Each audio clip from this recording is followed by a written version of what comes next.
మెదక్ జిల్లా చేగుంట మండలం చందాయిపేట గ్రామంలో గ్రామ అధ్యక్షులు మోజమ్మిల్ ఆధ్వర్యంలో దుబ్బాక ఇన్ఛార్జ్ చెరుకు శ్రీనివాసరెడ్డి ఆదేశానుసారం గ్రామాలలో ఇంటింటి ప్రచారం నిర్వహించడం జరిగింది. వారు మాట్లాడుతూ కాంగ్రెస్ పార్టీ అభ్యర్థి ఎంపీ నీలం మధు గెలుపు కొరకై నేడు డోర్ టు డోర్ ప్రచారం చేయడం జరుగుతుందని, ఈసారి ఖచ్చితంగా మెదక్ జిల్లా కాంగ్రెస్ పార్టీ కైవసం చేసుకుంటుందని అన్నారు.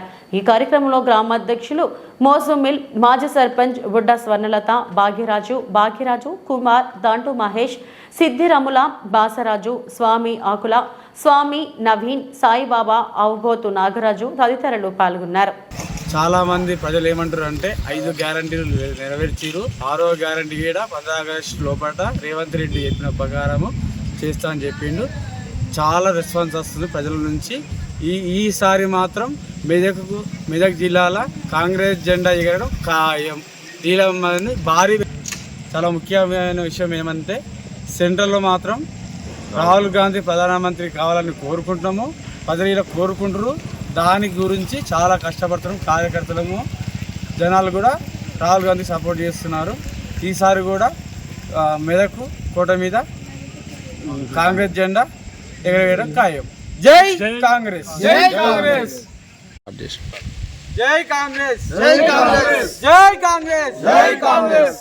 రేవంత్ నాయకత్వం, శ్రీనివాసరెడ్డి నాయకత్వం, జై కాంగ్రెస్, జై కాంగ్రెస్. నీలమ్మ నాయకత్వం, రాహుల్ గాంధీ నాయకత్వం. మెదక్ జిల్లా చేగుంట మండలం చందాయిపేట గ్రామంలో మా బీసీ బిడ్డ అయిన నీలం మధు గారికి ఎంపీ టికెట్ ఇవ్వడం జరిగింది కాంగ్రెస్ నుండి. వారి గెలిపే పోరాటంగా మేము గ్రామంలో ఇంటింటి ప్రచారం చేస్తున్నాము. ఖచ్చితంగా ఈసారి మెదక్ గడ్డ మీద నీలం మధు జెండా ఎగిరేయాలి. కాంగ్రెస్ జెండా ఎగిరేస్తాము. నీలం మధు గెలుపు కోసం పోరాడతామని కోరుకుంటున్నాము. అలాగే చెరుకు శ్రీనివాసరెడ్డి ఆధ్వర్యంలో మేమందరం పనిచేస్తున్నాం కాబట్టి ఆయన కూడా మాతో పాటు సహకరిస్తున్నారు. అదేవిధంగా ఇక్కడ మా గ్రామ ప్రజలందరూ భారీ మెజార్టీతోని నీలం మధును గెలిపించాలని కోరుకుంటూ ఉన్నాను. జై కాంగ్రెస్, జై కాంగ్రెస్.